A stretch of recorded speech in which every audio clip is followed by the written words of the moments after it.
Ready ಆಯಿತು. ಇದರಲ್ಲಿ 2 ಪಾವು ಮೈದಾ ಹಿಟ್ಟಿದೆ. ಇದನ್ನು ಈ ಥರ ಹುರ್ಕೋಬೇಕು. ಸ್ವಲ್ಪ ಕೆಂಪು ಬಣ್ಣ ಬರೋ ತನಕ ಹುರ್ಕೊಂಡ್ರೆ ಕೋಡ್ಬಳೆ ಚೆನ್ನಾಗಿರುತ್ತೆ. ಈಗ ನಾನು 8 ಪಾವು ಅಕ್ಕಿ ಹಿಟ್ಟು ಹಾಕ್ತೀನಿ. ಅದಕ್ಕೆ 2 ಪಾವು ಮೈದಾ ಹಿಟ್ಟು ಹುರ್ಕೋತಾ ಇದೆ. ಮುಟ್ಟು ನೋಡಿದ್ರೆ ಸ್ವಲ್ಪ ಬೆಚ್ಚಗಾಗಿದ್ದರೆ ಸಾಕು. ಸ್ವಲ್ಪ ಕೈಗೆ ಬಿಸಿ ತಟ್ಟಬೇಕು, ಅಲ್ಲಿ ತನಕ ಹುರಿಬೇಕು.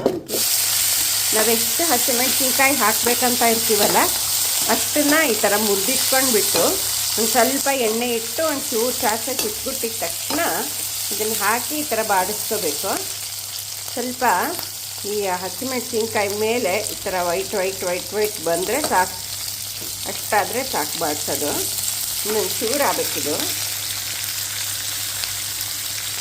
ಈಗ ನಾನು 2 ಸೇರು ಹಿಟ್ಟು ಹಾಕ್ಕೊಂಡಿದ್ದೀನಿ. ಅದಕ್ಕೆ ನಾನು ಒಂದು 60 ಮೆಣಸಿನ್ಕಾಯಿ ಹಾಕ್ಕೊಂಡಿದ್ದೀನಿ. ಅಂದರೆ ಇಲ್ಲಿ ನಮ್ಮ ಊರಲ್ಲಿ ಖಾರ ಇರಲ್ಲ ಮೆಣಸಿನ್ಕಾಯಿ. ಅದಕ್ಕೆ ಖಾರ ಇತ್ತು ಅಂದರೆ ನಿಮ್ಮದು ಖಾರ ನೋಡಿಕೊಂಡು ಅದಕ್ಕೆ ತಕ್ಕಂಗೆ ನೀವು ಎಷ್ಟು ಬೇಕೋ ಅಷ್ಟು ಹಾಕ್ಕೋಬೋದು. ಆಗಿದೆ ನೋಡಿ, ಎಲ್ಲ ಬೆಳ್ಳಗಾಗಿದೆಯಲ್ಲ, ಅದು ಆಗಿದೆ ಅಂತ. ಎಣ್ಣೆಗೆ ಹಿಂಗೆ ಹಾಕ್ಕೊಂಡಿದ್ದೀನಿ. ಇದಕ್ಕೆ ಚಟ್ನಿ ಕಲಿಸ್ಬಿಟ್ಟಿದ್ದೀನಿ ನಾನು.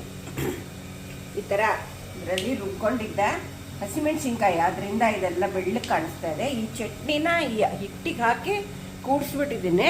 ಇವಾಗ ನಾನು ಇದಕ್ಕೆ ಎಣ್ಣೆ ಸುರಿದಿದ್ದೀನಿ. ಈ ಎಣ್ಣೆ ಚೆನ್ನಾಗಿ ಕಾದಿರಬೇಕು. ಅದಕ್ಕೆ ಸ್ವಲ್ಪ ಹಿಂಗೆ ಹಾಕ್ಬಿಟ್ಟು ಈ ಥರ ಸುರಿದ್ರೆ ಈ ಥರ ಗುಳ್ಳೆ ಬರುತ್ತೆ.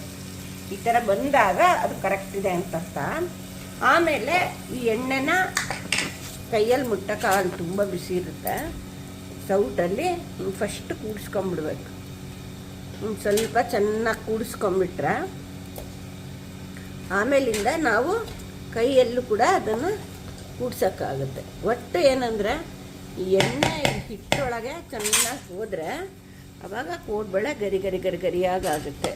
ಇಲ್ಲ ಅಂತಂದರೆ ಗರಿ ಸ್ವಲ್ಪ ಕಡಿಮೆ ಆಗೋಗ್ಬಿಡುತ್ತೆ, ಸಾಫ್ಟಾಗಿಬಿಡುತ್ತೆ ಒಂದೊಂದ್ಸಲಿ. ಈ ಒಳಗಡೆ ಜಿಡ್ಡು ಹೊಟ್ಟೆಗೆ ಎಣ್ಣೆ ಅಂತ ಕರಿತೀವಿ. ಇದು ತುಂಬ ಮುಖ್ಯ. ಯಾವುದೇ ನಾವು ತಿಂಡಿ ಮಾಡಿದ್ರೂ ಕೂಡ ಅದು ಹೊಟ್ಟೆ ಒಳಗೆ ಜಿಡ್ಡಿದ್ರೆ ಅವಾಗದು ಚೆನ್ನಾಗಾಗುತ್ತೆ. ಈ ಥರ ಚೆನ್ನಾಗಿ. ಇವಾಗ ನಿಮಗೆ ಚಟ್ನಿ ಕಲರ್ ಕಾಣಿಸ್ತಾ ಇದೆ. ವೈಟ್ ಇರೋದು ಹಿಟ್ಟು, ಈ ಎಲ್ಲೋ ಕಲರ್ ಇದೆಲ್ಲ, ಇದೆಲ್ಲ ಚಟ್ನಿ.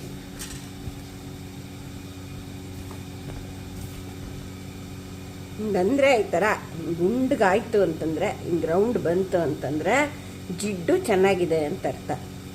ಹಿಂಗೆ ಇದೇ ಟೆಸ್ಟ್ ಇದಕ್ಕೆ. ಹಿಂಗಂದರೆ ಉಂಡೆ ಕಟ್ಟಬೇಕದು.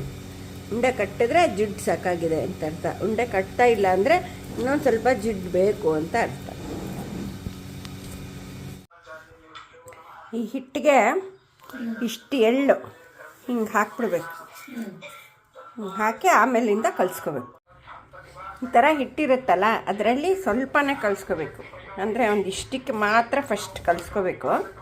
ಇಷ್ಟನ್ನು ಕಲಿಸ್ಕೊಂಡು, ಯಾಕೆಂತಂದರೆ ಅಕಸ್ಮಾತ್ ನೀರು ಜಾಸ್ತಿ ಆದರೆ ಕಡೆಯಿಂದ ಮತ್ತೆ ಹಿಟ್ಟು ತಕ್ಕೋಬೋದು. ಅದಕ್ಕೆ ಸ್ವಲ್ಪ ಹಿಟ್ಟಿಗೆ ಫಸ್ಟ್ ಕಲಿಸ್ಕೋಬೇಕು. ಸ್ವಲ್ಪ ನೀರು ಹಾಕ್ಕೊಂಡು ಕಾರ್ನರಲ್ಲಿ ಇಷ್ಟು ಕಲಿಸ್ಕೋಬೇಕು. ಆಯಿತಾ? ಇದು ಕೋಡ್ಬಳೆನಲ್ಲಿ ನಾದ ತುಂಬ ಮುಖ್ಯ. ನಾವು ಹಿಟ್ಟು ಎಷ್ಟು ಚೆನ್ನಾಗಿ ನಾದ್ಕೋತೀವೋ ಅಷ್ಟು ಚೆನ್ನಾಗಿ ಕೋಡ್ಬಳೆ ಹೊಸ್ಯಕ್ಕೆ ಬರುತ್ತೆ. ನಾದಲಿಲ್ಲ ಚೆನ್ನಾಗಿ ಅಂದರೆ ಚೆನ್ನಾಗಿ ಹೊಸ್ಯಕ್ಕಾಗಲ್ಲ. ಅದರಿಂದ ಕಲಸಿದಾದ್ಮೇಲೆ ಚೆನ್ನಾಗಿ ನಾದ್ಕೋಬೇಕು. ಸೊ ಇವಾಗ ಇಷ್ಟು ಕಲಿಸ್ಕೊಂಡಿದ್ದೀವ ನಾವು. ಇಷ್ಟನ್ನು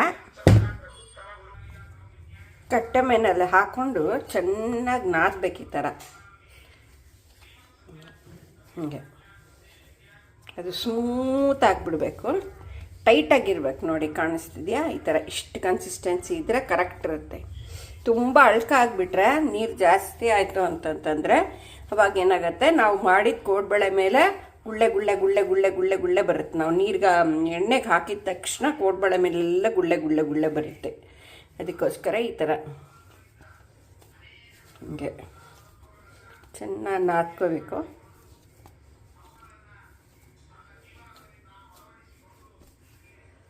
ಕಾಣುತ್ತೆ? ನಾದ್ಕೊಂಡಾದ್ಮೇಲೆ ಚೂರೇ ಈ ಥರ ತಗೊಂಡು ಹೋಲ್ ಪಾಟ್ ಯೂಸ್ ಮಾಡ್ಬೋದು. ನಾನಿಲ್ಲಿ ಕಟ್ಟೆ ತುಂಬ ಕಂಫರ್ಟಬಲ್ಲಾಗಿರುತ್ತೆ. ಈ ಥರ ಇಷ್ಟು ಉದ್ದ ಮಾಡಿಕೊಂಡು ನೀವು ಹೆಂಗೆ ಬೇಕಿ ರೌಂಡ್ ಹಾಕ್ಬೋದು, ಇಷ್ಟೇನು ಬೇಕಿರ್ ಮಾಡ್ಕೊಂಬಿಡ್ಬೋದು. ಈ ಥರನೂ ಮಾಡ್ಬೋದು. ಇಲ್ಲ ಅಂತಂದರೆ ನಿಮಗೆ 2 ರೌಂಡ್ಸ್ ಬೇಕು ಅಂತಂತಂದರೆ ತೊಡೆಯಲ್ಲೇ ಈ ಥರ ನಾವು ಅಂತೀವಲ್ಲ ಕೈಯಲ್ಲಿ, ಆವಾಗೂ ಕೂಡ ಅದು ಚೆನ್ನಾಗಿ ನಾದ್ದಂಗೆ ಆಗುತ್ತೆ. 2 ರೌಂಡ್ಸ್ ಬೇಕು ಅಂದರೆ 2 ರೌಂಡ್ಸು ಮಾಡ್ಕೋಬೋದು. ಎಷ್ಟು ಉದ್ದ ಬೇಕೋ ಅಷ್ಟು ಉದ್ದ ನೀವು ಮಾಡಿಕೊಂಡ್ರೆ ಆ ಥರ ಕೋಡ್ಬೇಳೆ ನಿಮಗೆ ರೆಡಿ ಆಗುತ್ತೆ. ಈ ಥರ ಇದು ಹಸಿಮೆಣ್ಸಿಕಾಯಿ ಕೋಡ್ಬೇಳೆ ಆಗಿರೋದ್ರಿಂದ ವೈಟ್ ಕಲರ್ ಕಾಣಿಸ್ತಾ ಇದೆ. ನೀವು ಕೆಂಪು ಮೆಣಸಿಕಾಯಿ ಹಾಕಿದ್ರೆ ರೆಡ್ ಕಲರ್ ಕೋಡ್ಬೇಳೆ ಆಗುತ್ತೆ.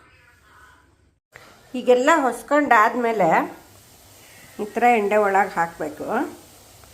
ಹೀಟು ಸ್ವಲ್ಪ ಈಗ ಆ್ಯಕ್ಚುಲಿ ಸ್ವಲ್ಪ ಜೋರಿದೆ, ಕಾದಿರಲಿಲ್ಲ ಅಂತ ಮೀಡಿಯಮ್, ಇಷ್ಟು ಕಮ್ಮಿ ಆದರೆ ಆಗಲ್ಲ, ಇಷ್ಟಿರಬೇಕು.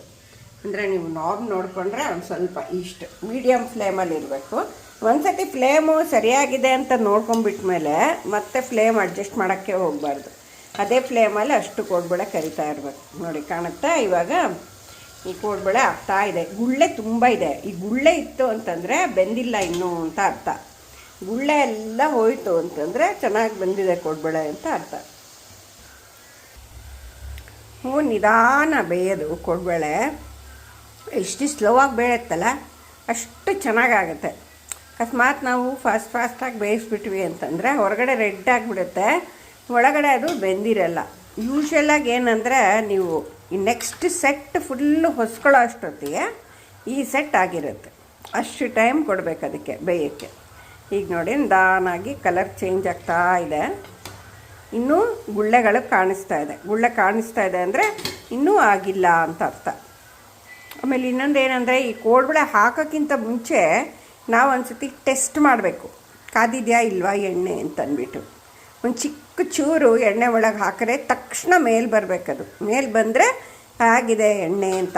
ಕಾದಿಲ್ಲದೆ ಇರೋ ಎಣ್ಣೆಲಿ ಹಾಕಿಬಿಟ್ರೆ ಅದು ಚೆನ್ನಾಗಾಗಲ್ಲ. ಅದನ್ನು ಎಣ್ಣೆ ಕಾಯೋದು ತುಂಬ ತುಂಬ ಇಂಪಾರ್ಟೆಂಟ್. ಅದಕ್ಕೆ ಈ ಕೋಡ್ಬೇಳೆ ಹಾಕೋಕ್ಕಿಂತ ಮುಂಚೆ ಒಂದು ಚೂರು ಹಿಟ್ಟನ್ನು ಎಣ್ಣೆ ಒಳಗೆ ಹಾಕಿ ಅದು ಮೇಲೆ ಬಂತ ಅಂತ ಚೆಕ್ ಮಾಡಬೇಕು. ಇವಾಗ ನೋಡಿ ಎಲ್ಲ ಕಾಣುತ್ತೆ, ಕೋಡ್ಬೇಳೆ ಎಣ್ಣೆ ಮೇಲಿದೆ, ಸರ್ಫೇಸಲ್ಲಿ ತೇಲ್ತಾ ಇದೆ. ಈ ಥರನೇ ಇರಬೇಕು. ಒಳಗಡೆ ಕೂತಿತ್ತು ಅಂತಂದರೆ ಕಾಲು ಸಾಲದು ಅಂತ ಅರ್ಥ. ನೋಡಿ ಇವಾಗ ಫುಲ್ ಆಲ್ಮೋಸ್ಟ್ ರೆಡ್ ಕಲರ್ ಬಂದಿದೆ. ಎಷ್ಟು ವೈಟ್ ಇದ್ದಿತ್ತಲ್ಲ ಫಸ್ಟ್, ಎಷ್ಟು ವೈಟ್ ಇತ್ತು ಕೋಡ್ಬೇಳೆ, ಇವಾಗ ರೆಡ್ ಆಗಿದೆ. ಈಗ ನಮ್ಮ ಬಾಡ್ಲೆನಲ್ಲಿ ಗುಳ್ಳೆ ಈಗ ತೆಗ್ದಿದ್ದೀವಿ, ಇದನ್ನು ರೆಡಿ ಆಯಿತು.